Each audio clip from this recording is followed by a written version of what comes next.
आपलं मन म्हणजे एखादं खुलं पुस्तक आहे आणि या पुस्तकाच्या प्रत्येक पानावर सतत काही ना काही लिहिलं जातं. आजचं काम, लोकांची अपेक्षा, सोशल मीडियावर टाकलेला फोटो, कोण काय बोलेल, ऑफिसमधलं प्रेशर, घरच्यांच्या अपेक्षा. सकाळी उठल्या उठल्या सूर्यमालेची पहिली किरणं डोळ्यात पडायच्या आधीच हे सगळं विचारांचं ओझं आपल्या मनावर कोसळतं आणि मग दिवस सुरू होण्याआधीच आपण थकतो. पण जर एक छोटं गुपित आपण शिकून घेतलं, तर आयुष्य खूपच हलकं, शांत आणि अर्थपूर्ण होऊ शकतं. ते गुपित म्हणजे काय आपल्या नियंत्रणात आहे आणि काय नाही. यालाच स्टॉईक तत्वज्ञानात डायकॉटमी ऑफ कंट्रोल असं म्हटलं आहे. हे तत्वज्ञान सांगतं, खरी शांती, खरी आनंदीपणा, खरी ताकद तेव्हा मिळते, जेव्हा आपण फक्त आपल्या नियंत्रणात असलेल्या गोष्टींवर लक्ष केंद्रित करतो आणि बाकीचं सगळं सोडून देणं शिकतो.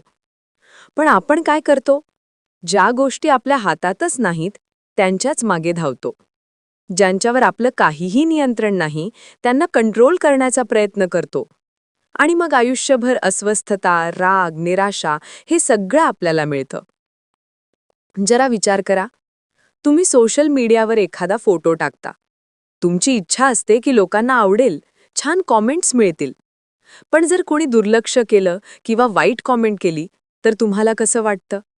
दुःख होतं, राग येतो, निराशा येते. पण खरा प्रश्न आहे, काय खरंच इतरांची प्रतिक्रिया तुमच्या हातात आहे का? नाही ना? तुमच्या हातात फक्त इतकंच होतं. तुम्ही कोणता फोटो टाकला, कशा इराद्याने टाकला आणि तुम्ही स्वतःबद्दल काय विचार करता. बाकी लोकांची मते, त्यांचा मूड, त्यांची प्रतिक्रिया ही सगळी तुमच्या नियंत्रणाबाहेर आहे.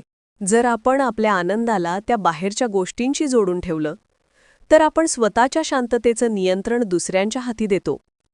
लेखक डेरियस फरू आपल्या पुस्तकात सांगतात, जर आपल्याला इनर पीस हवी असेल, तर आपल्याला हे लक्षात घ्यायला हवं. आपलं लक्ष फक्त आपल्या कृत्यांवर असलं पाहिजे, परिणामांवर नाही. म्हणजे तुम्ही एखाद्या इंटरव्ह्यूला जाणार आहात, तर तुमचा फोकस यावर असायला हवा, तुम्ही तयारी किती प्रामाणिकपणे केलीत, तुम्ही पूर्ण प्रयत्न केला का नाही, नोकरी लागेल की नाही ते तुमच्या हातात नाही. कारण तिथे कंपनीच्या गरजा, इतर उमेदवारांचा लेवल, इंटरव्ह्युअरचा मूड हे सगळं अनकंट्रोलेबल आहे. आपण जास्त त्रास घेतो कारण आपण त्या गोष्टींना कंट्रोल करण्याचा प्रयत्न करतो, ज्या कधीच आपल्या हातात नसतात. एखाद्याने रिप्लाय दिला नाही, एखाद्याने तुमचं कौतुक केलं नाही, प्रमोशन उशिरा मिळालं किंवा अचानक पाऊस आला, ट्रॅफिक लागला. या सगळ्या गोष्टींवर तुम्ही काही करू शकत नाही. पण एक गोष्ट मात्र नेहमी तुमच्या हातात असते, ती म्हणजे तुमची प्रतिक्रिया, युअर रिॲक्शन. एखादा तुम्हाला चुकीचं वागवेल, तुमची मजाक उडवेल किंवा तुमचं काम डावलून टाकेल, तेव्हा तुम्ही रागावणार की शांत राहणार, हे पूर्णपणे तुमच्या हातात आहे. फरू सांगतात, प्रत्येक परिस्थितीत आपण पहिल्यांदा स्वतःला विचारलं पाहिजे, ही गोष्ट माझ्या कंट्रोलमध्ये आहे का? जर होय, तर कृती करा. जर नाही, तर सोडून द्या. हळूहळू ही प्रॅक्टिस सवय बनते आणि मग जीवनात शांतता, स्पष्टता आणि ताकद निर्माण होते. हे ऐकायला सोपं आहे, पण प्रत्यक्षात कठीण वाटतं. पण जसं आपण व्यायाम करून शरीर मजबूत करतो, तसंच हा विचारांचा व्यायाम करून मन मजबूत करू शकतो. आजची दुनिया खूप वेगवान आहे आणि त्यात आपलं लक्ष म्हणजेच अटेन्शन सगळ्यात मौल्यवान संपत्ती आहे.